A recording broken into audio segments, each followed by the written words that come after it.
не оставлю вас сиротами. I will not leave you as orphans. Я не придумал эти слова. I didn't come up with these Это words. слова, которые однажды прозвучали из уст Иисуса Христа. These are the words that were spoken by Jesus Это Christ. слова прозвучали тогда, когда Он говорил об обетовании Святого Духа. These words were spoken when he was talking about the promise of the Holy Я Spirit. не знаю почему, но он не нашел никакого другого сравнения, чтобы сравнить состояние без Духа Святым с состоянием сиротства. And I don't know why he chose to compare, but he did, talking about the Holy Spirit, to compare it to orphans. И поэтому, чтобы как-то, наверное, объяснить значимость этого обетования, которое Он пошлет на землю, когда Он это говорил, Он сказал эти слова. Probably to explain the meaning when he was promising the Holy Spirit, he used these words.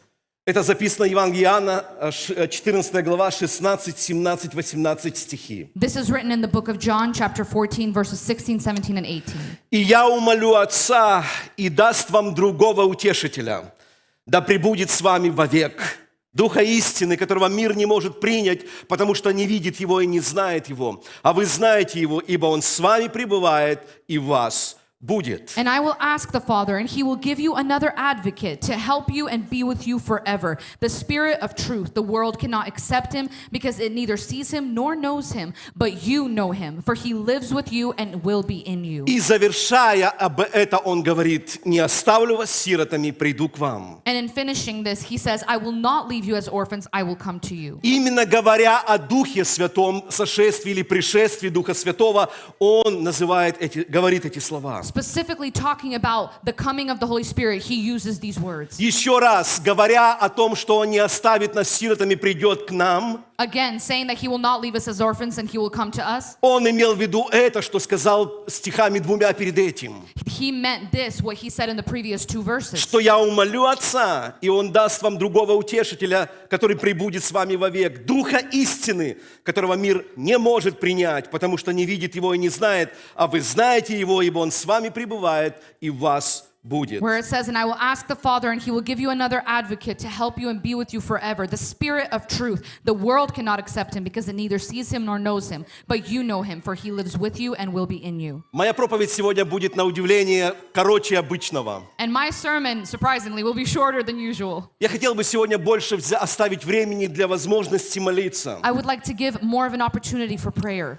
Молиться в этот день – это что-то особенное. Praying during this time is something special. Молиться всегда особенное. Praying is always special. Но когда мы вспоминаем это историческое событие в начале церкви и продолжение в течение всего периода церкви, невозможно не говорить о молитве. But when we remember this historical event that occurred in that first church and now continues to reoccur in our churches, you can't help but talk about prayer. Но несколько минут для того, чтобы мы сегодня сосредоточили внимание на молитве, хочу сказать. But just a few minutes before we focus on prayer, I would like to say, Как уже начал говорить о том, что состояние без Духа Святого на земле было бы состоянием похожим на сиротство. like I said before, that the state in which we do not have the Holy Spirit, it is very similar to the state of being an orphan. И когда Иисус говорил эти слова, Он использовал в адрес Духа Святого слово «утешитель». And when Jesus used these words to describe the Holy Spirit, he used the word advocate or comforter. Евреи использовали слово «утешитель» в адрес советника, который указывал человеку, находящемуся в каком-то затруднительном положении, как ему пройти это состояние или как выйти из этого состояния, а также помогая как и в одном, так и в другом состоянии это сделать. So the Jews, they used the word comforter to refer to an advocate who explained to a person in some kind of difficulty how to go through this state, how to get out of this state, or how to help in both situations. То есть оставляя церковь на земле на определенное время. In other words, leaving the church here for a certain amount of time. И мы говорим об этом времени уже почти 2000 лет. And this time has been now 2,000 years. И Иисус имел в виду, что церкви на земле будет не так просто. Jesus meant that the church is not going to have an easy time on earth. Несмотря на то, что это самый важный организм на земле церковь. Not even looking at the fact that this is the most important organism, it's the church. Но Иисус говорил от начала, что путь церкви будет затруднительным. But Jesus said from the beginning that the path for the church is going to be difficult. И люди, которые будут называться церковью или христианами, они должны будут иметь в виду, что все будет не так просто. And people who are called Christians, who are part of the church, they understood that it will not be easy for them. И, имея это в виду наперед, он позаботился послать Духа Святого, который бы помог пройти этот период времени. And so knowing this ahead of time, he sent his Holy Spirit, the Comforter, to prepare us and to help us. То есть, если бы он не послал Духа Святого, In other words, if he wouldn't have sent the Holy то весь Spirit, этот период церкви на земле был бы довольно, очень тяжелым. then this period of the church existing on earth would be very difficult. Тяжелым в том понимании, что без Духа Святого невозможно было бы преодолеть и пройти многие-многие препятствия на пути в небеса. Difficult in the sense that without the Holy Spirit, we wouldn't be able to overcome all the difficulties that we encounter on the way. Поэтому он использует это слово «утешитель», которое евреи использовали, когда говорили о человеке, которому дана была миссия помогать проходить затруднительные ситуации человеку в жизни. And so he used this word that the Jews also used, this word comforter that was used to describe a person who would advocate and who would help a person going through a difficult time. И это является сегодня миссией Святого Духа. And this is the mission of the Holy Spirit. Мы настолько, друзья, привыкли к тому, что Дух Святой с нами, My friends, we're so used to the fact that the Holy Spirit is always with us. что я думаю, что такие праздники, как День Пятидесятницы, важны, чтобы воскресить в нашей памяти еще раз понимание того, что было бы, если бы не было Духа Святого. That's why I think it's so important to celebrate these type of celebrations, this day of Pentecost, because what would we do without him? Послушайте, многие вещи в жизни, которые мы с вами проходим, если забрать Духа Святого, я даже не знаю, смогли ли бы мы с вами устоять и пройти. And listen, a lot of the things that we're going through right now, if we took away the Holy Spirit, I don't know if we'd be able to get through those situations. Другие организации или даже организмы уже давно умерли бы на земле. Different organizations would have already died out by now. Они бы не выдержали стольких натисков, стольких препятствий, сколько церковь тоже имеет на своем пути. They would not be able to handle all the difficulties and all the things that the church encounters now on earth. Откуда у церкви такая проходимость, такая способность проходить все эти затруднения? How does the church have such an ability to get through such difficult situations? Как только церковь родилась на земле, враг, дьявол поднял все возможные силы, чтобы ее уничтожить. As soon as the church was born, the enemy did everything it could to destroy it. Императоры того времени, The emperors of that time, цари, короли, президенты, the kings, the presidents, многие разные режимы, которые существовали и существуют на земле. all the regimes that have existed and do exist on earth. Все были направлены на то, чтобы задавить, задушить, уничтожить церковь. They were all directed their destruction towards the church. Христиан бросали на костры. They threw Christians into the Их fire. бросали на растерзание львам. They threw them to the lions to be torn apart. Их гноили и гноят в тюрьмах. They rotted in jail. Но удивительная вещь. But an amazing thing, Церковь продолжает жить. the church continues to live. Каким образом? How? Повторяюсь, возьмите другое общество, если бы те же самые дать препятствия, которые проходит церковь, давно бы умерло уже. Again, take any other organization or society. If they were to go through the same things, they would be dead by now. Ничего не осталось бы. Nothing would remain. Только в памяти где-то было бы записано, что существовала такая организация или организм на земле. Only in our memory it would be that there was once this organization. Но церковь, But the church, проходя все это, going through all of имеет that, удивительную способность проходимости has an amazing ability to go through благодаря тому, что есть Дух Святой. thanks to the Holy Spirit. Благодаря тому, что Дух Святой. Thanks to the Holy Spirit. Была бы ситуация без Духа Святого совсем другой. If we had to go through a situation without the Holy Spirit, it would be totally different. Поэтому Иисус успокоил церковь, успокоил то время церковь, сегодняшнее время церковь и будущее церкви, успокоил словами: «Не оставлю вас сиротами, не переживайте». And so Jesus used these words, I will not leave you as orphans, for the church of that time, for the church of this time, and for the future Церковь — church. это здорово, Church is wonderful, но это трудно. but it's difficult. Церковь — это прекрасно, Church is но это amazing, узкий путь. but it's a narrow path. Церковь — это славно, Church is но glorious, это в самом деле не все так легко. but it's not easy.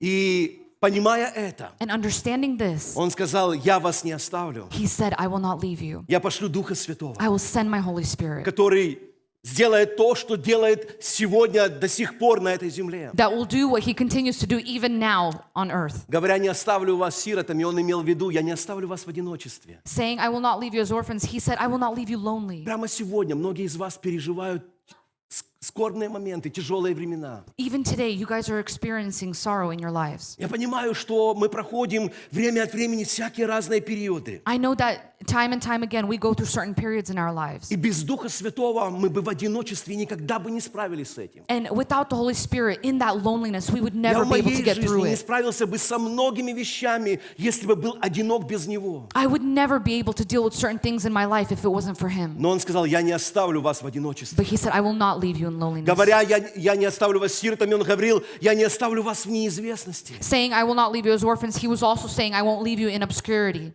Он говорил о том, что мы не живем в неизвестности. He's saying that we live in this time of Даже obscurity. проходя тяжелые ситуации, у нас все равно есть будущее. And even going through these difficult situations, we still have a Он future. пообещал, я не оставлю вас без заботы. He promised, I won't leave you without care. Он пообещал, я позабочусь о вас. He said, I will take care of you. Он пообещал, я не оставлю вас без совета. He promised, I won't leave you without О, advice. сколько раз в моей жизни возникали вопросы, я не знал, как их решить. Oh, how many times I've encountered situations that I couldn't answer. Но я знаю, есть Дух Святой. But I know that there's a Это Holy самый Spirit. лучший советник. He's the best advisor. Это тот, который позаботится и подскажет тебе, как быть. He's the one that will take care of you and tell you exactly what to do. Говоря, я не оставлю вас сиротами, он имел в виду, не оставлю вас без охраны. And saying, I will not leave you as orphans, he meant, I won't leave you unprotected. Он имел в виду, не оставлю вас без помощи. He said, I won't leave you without help. Мои драгоценные, вот в этом огромнейшем колорите заботы божественной миссии Святого Духа. And my friends, in this great mission of the Holy Spirit, Мы с вами имеем честь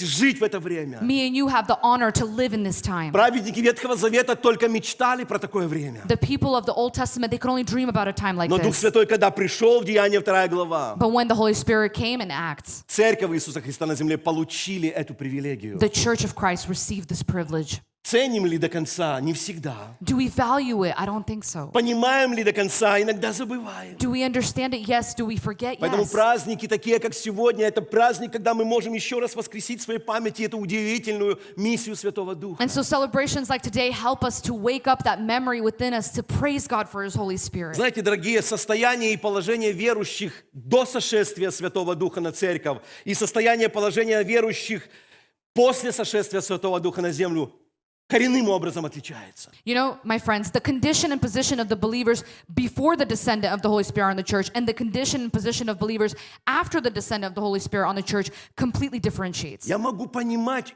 учеников, которые расставались со Христом на горе Елеонской. I can imagine the disciples as they were saying goodbye to Christ. Им было даже, наверное, невообразимо понять, как это возможно без Него быть. They probably couldn't even imagine how can we be without Him. Но Он им пообещал. But He promised them. Вы ждите обещанного, как сегодня уже было сказано. Wait for that promise, like it was said today. И когда вы дождетесь этого обещанного, And when you will finally wait, когда это излияние Духа Святого произойдет, when that pouring out of the Spirit вы happens, реально почувствуете разницу состояния и положения вашего до этого состояния сошествия Святого Духа и после этого состояния. you are going to feel the difference between your condition and position before the descent and after the descent И of the когда Holy мы Spirit. читаем Деяния апостолов, And when we read the book of Acts, это такая ярчайшая картина. it's such a vivid image. Когда мы читаем Евангелие, When we read the Gospels, читаем жизнь учеников, даже которые, когда они были со Христом, we read about the lives of the disciples when they were with Christ. читаем порой о их природе, о их характере, о их поступках, действиях,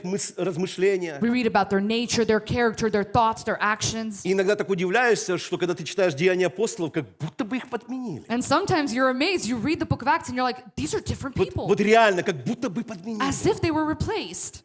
Что бы это все значило? What does that mean? Это разница That's the difference. до сошествия Духа Святого Before the descent и of the Holy после Spirit сошествия Духа and after the Святого. descent of the Holy И Spirit. таких ярких примеров в Евангелии очень много. And these vivid examples, we have a lot of them in the Bible. Я один из них хочу сегодня упомянуть. And one of them I want to remind you of. Возможно, мы увидим каждый себя где-то в какой-то мере в этой истории. And maybe we will see in some way ourselves in this image. Эта In this история в story. Деянии апостолов написана в 12 главе с 1 по 17 стихи. And the story is written in the book of Acts, chapter 12, verse 1 through Картина 17. на нашем экране, наверное, уже приводит вас в воспоминания о том, о чем будет история, идти разговор в этой истории. And seeing this picture, your memory is probably, you're remembering what the story will be about. Вот путь церкви на земле, одна из множества историй. And this is the travel of the church. This is one of the stories there. В то время царь Ирод поднял руки на некоторых из принадлежащих церкви, чтобы сделать им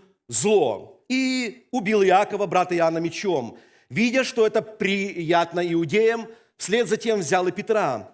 Тогда были дни опресноков. It was about this time that the king Herod arrested some who belonged to the church, intending to persecute them. He had James, the brother of John, put to death with the sword. When he saw this met with approval among the Jews, he proceeded to seize Peter also. This happened during the festival of the unleavened bread. И, задержав его, Петра, посадил в темницу и приказал 4 четверницам воинов стеречь его, намереваясь после Пасхи вывести его к народу. Итак, Петра стерегли в темнице.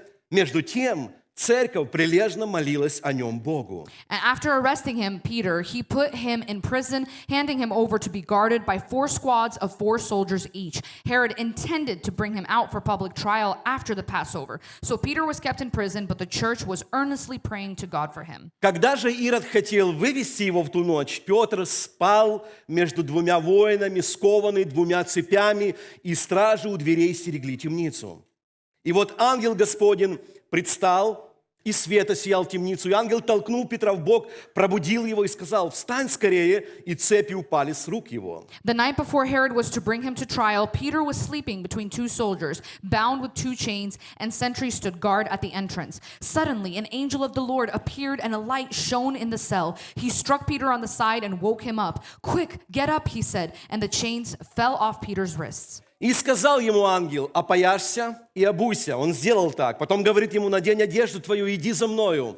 Петр вышел и следовал за ним, не зная, что делаемое ангелом было действительно, а думая, что видит видение. Then the angel said to him, "Put on your clothes and sandals." And Peter did so. "Wrap your cloak around you and follow me," the angel told him. Peter followed him out of the prison, but he had no idea that what the angel was doing was really happening. He thought he was seeing a vision. Пройдя 1 и 2 стражу, они пришли к железным воротам, ведущим в город, которые сами собой отворились им. Они вышли, прошли одну улицу, и вдруг ангела не стало с ним. Петр, придя в себя, сказал: «Теперь я вижу воистину, что Господь послал ангела своего и избавил меня из руки Ирода и от всего, чего ждал народ иудейский». They passed the first and the second guards and came to the iron gate leading to the city. It opened for them by itself, and they went through it. When they had walked the length of one street, suddenly the angel left him. Then Peter came to himself and said, "Now I know without a doubt that the Lord has sent his angel and rescued me from Herod's clutches and from everything the Jewish people were hoping would happen."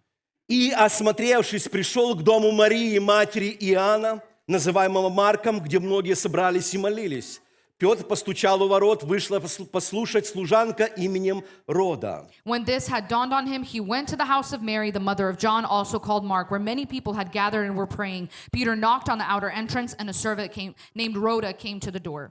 И, узнав голос Петра, от радости не отворила ворот, но, вбежав, объявила, что Петр стоит у ворот. Те сказали: «В своем ли ты уме?» Но она утверждала свое, они же говорили: «Это ангел его». When she recognized Peter's voice, she was so overjoyed, she ran back without opening it and exclaimed, "Peter is at the door." "You're out of your mind," they told her. When she kept insisting that it was so, they said it must be his angel. Между тем Петр продолжал стучать. Когда же отворили, то увидели его и изумились. Он же, дав знак рукою, чтобы молчали, рассказал им, как Господь вывел его из темницы и сказал: «Уведомьте об этом Иакова и братьев». Потом, выйдя, пошел в другое место. But Peter kept on knocking, and when they opened the door and saw him, they were astonished. Peter motioned with his hand for them to be quiet and described how the Lord had brought him out of prison. "Tell James and the other brothers and sisters about this," he said, and then he left for another place. Очень известная история. Very popular story. Но история, в которой очень ярко отображено состояние церкви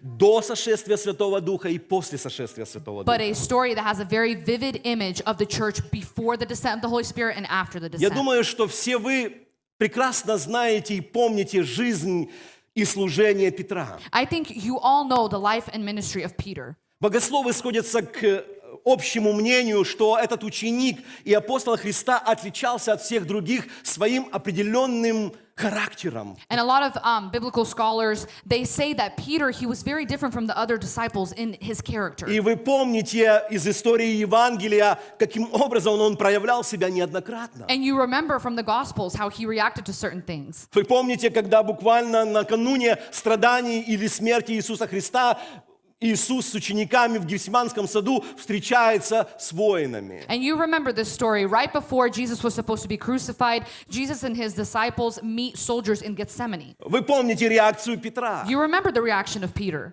Удивительно даже от всех остальных.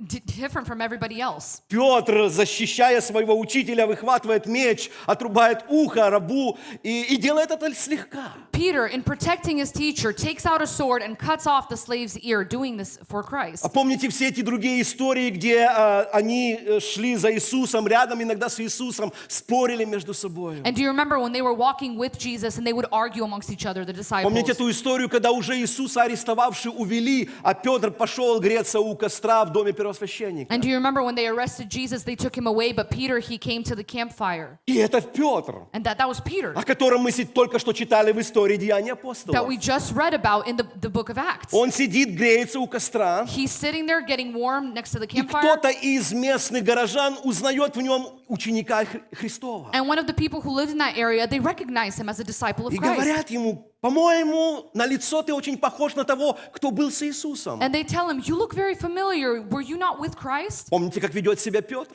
And do you remember what Peter answered? Петр начинает отказываться. He begins to deny it. Вы что-то перепутали. You got it all mixed up. Наверное, я на кого-то похож. Maybe I look like Я вообще someone. не знаю, о чем речь. I don't know what you're talking И about. это говорит Петр, который вчера еще ходил с Иисусом и даже ухо отрубал. And this is за Peter Христа. saying this, the same one that was walking with Jesus and even cut off an ear Я for не his буду sake. вдаваться во все детали и подробности жизни и служения Петра до Святого Духа. And I'm not going to go into all the details of the life and ministry of Peter before the Holy Spirit. Верующий брат. He's a Christian brother.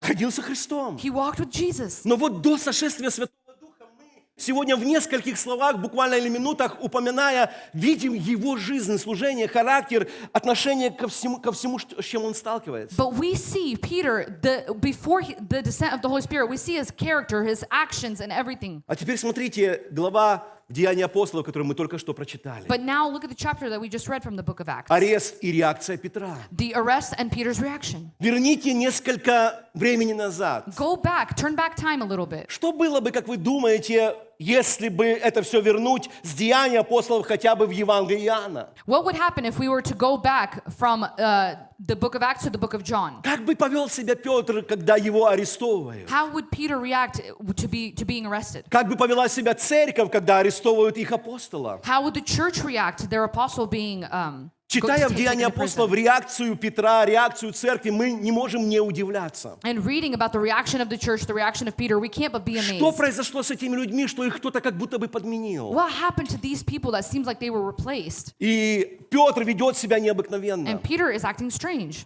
Казалось бы, наверное, с точки зрения нашей, Господь, если ты есть, то вообще, как ты мог допустить тому, чтобы Петра арестовали и в темницу завели? And if we were thinking with our own human mind, we would think, God, why would you even allow for Peter to be taken to prison? Ты бы мог, Дух Святой, вообще, предусматривая это, сделать так, чтобы это не случилось, его вообще не арестовали. Holy Spirit, could you have done it that he would not be arrested at all? Но Господь допускает, как в Петра жизни, так и в нашей жизни, разные ситуации, которые мы проходим. But God allows certain situations into our life, in our lives, just like in Peter's. И это был урок для Петра, And this was a lesson for Peter. это был урок для церкви. It was a lesson for the church. Повторяюсь, верните это все с Деяний апостолов в Евангелие хотя бы. Again, like I said, take everything from Acts and rewind it into the Наверное, Gospels. Петр бы обязательно сопротивлялся. Peter would probably be against it. Ну, по крайней мере, бы, может, спорил. Or maybe he would argue. Может быть, еще как-то себя повел не Or так. maybe he would act a different way. Церковь бы, наверное, тоже вышла и окружила бы эту темницу. The church would probably also come out, surround that prison. Люди готовы были бы бороться за Петра. People would be ready to fight for Peter. Но что-то удивительное происходит в Деянии апостолов после сошествия Святого Духа. But something amazing happens in the book of Acts after the descent of the Holy Spirit. 16 воинов стерегут Петра. 16 soldiers are watching Peter. Заковали его в цепи, They have chained him up, а он спит. and he's sleeping. Петр, ты как так можешь делать? Peter, how can you do that? Вы понимаете, друзья мои, что что-то произошло с Петром. Do you understand? Something happened to Peter Когда во второй главе Дух Святой сошел. when the Holy Spirit came in chapter 2. И церковь не собралась с копьями и кольями вокруг темницы. Давай мы сейчас отвоюем нашего апостола. And the church that would have, grabbed swords and everything and go to the prison and fight for Peter, Они, это церковь, This same church, ночью пришли молиться. they came to pray in the night. Что бы это все значило? What Кто does этим this всем all mean? движет? Who is moving all of this? Драгоценное, это все миссия Святого Духа. My friends, that's the mission of the Holy И она так Spirit. ярко видна в этой истории. And it's so vividly expressed in the story. И повторяюсь, верните все это до сошествия Святого Духа. And I repeat myself, go back before the Holy Мне Spirit. кажется, история это было бы описано совсем по-другому. I think the story would be written in a completely different Там way. бы Петр показал, кто есть кто. Peter will show him who he is. Он бы, наверное, дал понять. He would give him the understanding. Там бы церковь, возможно, или люди, которые там были за Петра, горой стояли, показали бы, кто есть кто. And the church would stand like a mountain for Peter and they would show them who's boss. Но здесь что-то необычное. But there's something special here. Потому что они знают, Because they know Дух Святой пришел. the Holy Spirit Вы came. знаете, когда мы это знаем, You know, when we know this, когда мы попадаем в темницы, when we enter into prison, трудности, into hardships, переживания, в испытания, worries, в tribulations, непростые ситуации, которые проходит каждый из нас и в целом церковь. difficult situations that we all go through, including the church. Когда мы знаем, что мы не оставлены без Духа Святого, мы не сироты. When we know that we're not missing the Holy Spirit, we are not orphans. Есть разные вещи, переживания остаются с нами. There are different things, there are different things that we go Но through. We still проходить worry. переживания с Духом Святым и без Духа Святого – это разные вещи. But to worry with the Holy Spirit and without are two different things. Испытания остаются с нами. And the tribulations, they remain Но in us. проходить испытания с Духом Святым или без Духа Святого – это совсем разные But to вещи. go through tribulations with the Holy Spirit versus without are two different things. Трудности остаются с нами. Hardships, they stay with us. Болезни остаются с нами порой. Disease, stay with us. Но проходить все это без Духа Святого и с Духом Святым – это совсем разные вещи. But going through these things with the Holy Spirit versus without are two different things. Мы с вами живем в период, когда Дух Святой на этой земле. We are living in a time where the Holy Spirit is on earth. Это самое дорогое и драгоценное, что оставлено для церкви. It's the most valuable thing that was left behind for the Вот church. откуда наша способность. That's where our ability comes from. Хотелось бы, друзья, чтобы в этот день And I сегодня, would like my friends on this day, приглашаю вас подняться, I invite you to и stand. чтобы мы в этот день сегодня, And so on this day, мы могли еще раз, we can yet again, осознавая эту особую роль Святого Духа, understanding this amazing role of the Holy Spirit, осознавая Его миссию на этой земле, understanding His mission on this earth, посмотреть этими глазами на все, что происходит to вокруг. look with these eyes at everything that's happening around us. Скажи, я не оставлен сиротой. Say, I am not left an orphan. Скажи, я не сирота. Say, I am not an orphan. Дух Святой со мной. The Holy Spirit is with Да, я me. знаю, что мы проходим сейчас. Yes, I know we're going through things Я right знаю, что now. еще будет, может быть, непростые времена в I нашей know there will be жизни. some difficult times in our future. Но, друзья мои, Дух Святой на этой But my земле, friends, the Holy Spirit is on this earth. в твоей персональной He's жизни, in your personal life. самое главное, And the most important thing, продолжай жить с Духом Святым. continue to live with the Holy Самое Spirit. главное, продолжай строить с Ним The отношения. most important thing, build a relationship with Самое Him. главное, давай возможность Духу Святому And the most important thing, give the Holy Spirit an пребывать в opportunity тебе. to be in you, жить с тобой, to live with you, жить для тебя. to live for you.